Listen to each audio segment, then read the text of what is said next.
Hello everyone, welcome back to your channel. आज हम NEET 2021 के प्रीवियस ईयर के क्वेश्चंस कुछ डिस्कस करने वाले हैं। Okay, this is our first problem. At first ये प्रॉब्लम तुम लोग स्क्रीन पे देख लो, उसके बाद हम उसका सोल्यूशन करेंगे। Before starting the video I will request you please like, share and subscribe the channel to get more videos like this. Okay, so let's start the video. Problem screen पे देख लो। Pause the video and read the problem. एक body को हम drop कर रहे हैं from the height. Body का हाइट फ्रॉम द ग्राउंड है s, ये मेंशन किया हुआ है। हम ग्राउंड से s हाइट से एक बॉडी को ड्रॉप कर रहे हैं। ओके, कुछ देर आने के बाद उस बॉडी का kinetic energy is equals to 3 times the potential energy of a body. After covering some distance, the kinetic energy of the body is equal to 3 times of the potential energy of the body. ये condition दिया हुआ है। Okay, हमें निकालना है कि ये जो पोजीशन है, जिस पोजीशन पे ये कंडीशन फुलफिल होता है, वो उस वक्त ये बॉडी ग्राउंड के सरफेस से कितना हाइट में है, ये हाइट हमें निकालना है। और एट दैट इंस्टेंट उस बॉडी का स्पीड कितना है, वो भी हमें निकालना है। आई होप प्रॉब्लम समझ में आया है। हम ग्राउंड के ऊपर s हाइट के ऊपर से एक बॉडी को जस्ट ड्रॉप कर रहे हैं। आफ्टर क्रॉसिंग सम डिस्टेंस ये कंडीशन सेटिस्फाइड होता है। कंडीशन क्या है? Kinetic energy is 3 times the potential energy. वो पर्टिकुलर मोमेंट, जिस मोमेंट में ये कंडीशन सेटिस्फाई होता है, उस पर्टिकुलर मोमेंट में ये बॉल ग्राउंड से कितने हाइट ऊपर है, ये निकालना है। और उस पर्टिकुलर मोमेंट में उस बॉल का स्पीड कितना है, ये भी हमें निकालना है। तो आपको पता चल गया है कि प्रॉब्लम क्या है। अब हम इसका सोल्यूशन बताएंगे। सपोज इस पोजीशन पे इस बॉल का वेलोसिटी कितना है, वही हमें निकालना है। तो उसको हम अज्यूम कर लेते हैं कि v है। लेट ओके, ये जस्ट हम अज्यूम कर रहे हैं। तो काइनेटिक एनर्जी का फॉर्मूला क्या होता है? Half mv²। ये होता है काइनेटिक एनर्जी का फॉर्मूला। v है उस इंस्टेंट में वेलोसिटी और स्पीड। पोटेंशियल एनर्जी का क्या फॉर्मूला होता है? हमें पता है पोटेंशियल एनर्जी होता है mgh। h क्या होता है? Height from the ground. तो ये वाला जो हाइट हमें निकालना है, उसको भी हम h कंसीडर करेंगे। ये भी हम अज्यूम कर रहे हैं। ओके, ग्राउंड से कितने ऊपर है, ये h कंसीडर कर रहे हैं। तो पोटेंशियल एनर्जी होगा mgh। ओके, ये वाला स्पीड और ये वाला हाइट, ये दो चीज ही हमें निकालना है। और इसको हम v और इसको हम h कंसीडर कर रहे हैं। तो इस पोजीशन पे अगर वेलोसिटी v होगा, तो इस पोजीशन पे उसका काइनेटिक एनर्जी होगा half mv²। Mass is m is the mass of the body. Okay, and इस पोजीशन पे ग्राउंड से हाइट है स्मॉल h, तो इस बॉडी का potential energy at this position होगा mgh। हमें क्या कंडीशन दिया गया है? Kinetic energy is equals to 3 times the potential energy. So यहाँ पर हम लिखेंगे kinetic energy half mv² is equals to 3 times the potential energy. Okay, दो तरफ से m, यहाँ से v² is equals to 3 into 2gh। So v is equals to √6gh। ये हमें मिल गया वेलोसिटी और हाइट में एक रिलेशन। ओके, नेक्स्ट हम क्या करेंगे? हमें पता है ये पूरा हाइट है s। ओके, तो ये वाला हाइट कितना होगा?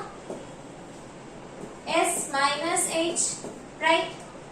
यहां से बॉल जस्ट हम ड्रॉप कर रहे हैं। जब हम बॉल को जस्ट ड्रॉप करते हैं, so at time t equals to 0 velocity is 0। जब हम जस्ट ड्रॉप कर रहे हैं तो तब उसका वेलोसिटी 0 होता है और acceleration due to gravity downward act कर रहा है। तो ये होगा हमारा इनिशियल पोजीशन और ये है हमारा फाइनल पोजीशन। फाइनल पोजीशन पे स्पीड है v और फाइनल पोजीशन पे स्पीड है v, इनिशियल पोजीशन पे स्पीड था 0। हमें ये फॉर्मूला पता है that v² is equals to u² plus 2fs। इसमें v होता है फाइनल वेलोसिटी, u होता है इनिशियल वेलोसिटी, f होता है एक्सीलरेशन, s होता है डिस्टेंस कवर्ड। ओके, यहाँ पर फाइनल वेलोसिटी हम v अज्यूम कर चुके हैं, तो v लिखेंगे। इनिशियल वेलोसिटी 0, सो 0²। एक्सीलरेशन किस तरफ कम कर रहा है? Downward, right. So this will B 2g। Body खुद भी नीचे की तरफ आ रहा है और एक्सीलरेशन भी नीचे ही काम कर रहा है। So this sign will be positive for this case. And S means the distance covered by the body. ये बॉडी यहाँ इनिशियल पोजीशन और ये अगर फाइनल पोजीशन होगा तो बॉडी कितना डिस्टेंस क्रॉस कर चुका है, S minus H, the distance crossed by the body. Okay, कितना डिस्टेंस क्रॉस कर चुका है, S माइनस एच. तो इसको लिखेंगे S माइनस एच. ये वाला था हमारा आइडियल फॉर्मूला और वैल्यू पुट करने के बाद हमें ये मिला है. Okay, don't confuse among them. So this will be v square 2gs minus h. तो यहाँ से हमें मिलता है v is equals to root over 2gs minus h. ये हमारा पहला इक्वेशन था, ये हमारा दूसरा इक्वेशन है. We can equate the value of v from this two equation. So equate करके हमें क्या मिलता है, root over 2gs minus h is equals to root over 6gh. अगर बोथ साइड हम इसको स्क्वायर करेंगे तो हमें मिलेगा 2gs minus h 6gh. g cancel out, इससे हमें 3 मिलेगा. So s minus h is equals to 3h. हमें क्या निकालना है, स्मॉल h निकालना है, राइट. इस बॉडी का ग्राउंड से कितना डिस्टेंस है वो हमें निकालना है, तो हमें स्मॉल h निकालना है. सो यहाँ से हम लिखेंगे 3h, h इस तरफ जाएगा तो प्लस h हो जाएगा, is equals to s. So 4h is equals to s. तो यहाँ से हम लिख सकते हैं h is equals to s by 4. तो हमें हाइट मिल गया. हमें दो चीज निकालना था, एक है हाइट और एक है स्पीड. तो हाइट हमें मिल गया s बाई 4. अब हमें इस h के वैल्यू यहाँ पर पुट करना है to get the value of the speed. So v is equals to root over 6g. h का वैल्यू है s by 4. So s by 4. So अब हम इसको कैलकुलेट कर रहे हैं तो हमें मिलेगा 3s बाई 2. ये होगा हमारा वेलोसिटी. तो हमारा फाइनल आंसर क्या है, हाइट है s बाई 4 एंड वेलोसिटी है root over 3s by 2. Okay, I hope तुम्हें ये प्रॉब्लम का सोल्यूशन समझ में आया होगा. इस प्रॉब्लम में तुम्हें बहुत कुछ ध्यान रखना है, कौन सा डिस्टेंस पूछा जा रहा है और कौन से फॉर्मूले में कौन सा डिस्टेंस पुट करना है. ये सारी चीज तुम्हें क्लियर होनी चाहिए, राइट. तो पहले हम अज्यूम कर लिए थे कि इसका स्पीड कितना होगा और इसका वेलोसिटी कितना होगा. फिर हमें दो कंडीशन पता था. एक कंडीशन क्वेश्चन में दिया हुआ था, kinetic energy is equals to 3 into potential energy, और ये वाला स्टैंडर्ड इक्वेशन है. इन दो इक्वेशन को यूज करके हमें दो फाइनल इक्वेशन मिला, उसको हम इक्वेट करके हमें वेलोसिटी और डिस्टेंस मिल गया. ठीक है, अगर कुछ डाउट है तो प्रॉब्लम को फिर से रिवाइंड करके देखो. आई होप तुम्हें समझ में आ गया होगा. अगर कुछ भी फिर भी कुछ डाउट रह जाता है तो write in the comment section. We will go to the next problem. पहले नेक्स्ट प्रॉब्लम स्क्रीन पे देख लेते हैं, फिर उसका सोल्यूशन करेंगे. आज हम नीट 2021 के प्रीवियस ईयर के क्वेश्चन डिस्कस कर रहे हैं. So please take the next problem. This is our second problem. ये हमारा नेक्स्ट प्रॉब्लम है. ओके, तुम ऑलरेडी देख चुके हो कि नेक्स्ट प्रॉब्लम में स्क्रू गेज नाम का एक इंस्ट्रूमेंट का रीडिंग कैसे लेते हैं उसके बारे में ही ये क्वेश्चन है. अगर कोई स्क्रू गेज के बारे में कुछ नहीं जानते हो, स्क्रू गेज कभी देखा नहीं है और कैसे कैलकुलेशन होता है पता नहीं है, तो नीचे डिस्क्रिप्शन बॉक्स में मैं एक लिंक दे दूंगी प्रैक्टिकल का. स्क्रू गेज का प्रैक्टिकल था कि how to use screw gauge, उस वाले में देख लेना कि वो इंस्ट्रूमेंट कैसा दिखता है. अगर किसी को बेसिक नॉलेज है कि स्क्रू गेज कैसे दिखते हैं तो आप ये सोल्यूशन देख के पता चल जाएगा. अगर बेसिक नॉलेज ही नहीं है तो वो वीडियो देख लेना, उसके बाद सोल्यूशन देखना, तो तुम्हें समझ में आ जाएगा कि हम किस बारे में बात कर रहे हैं.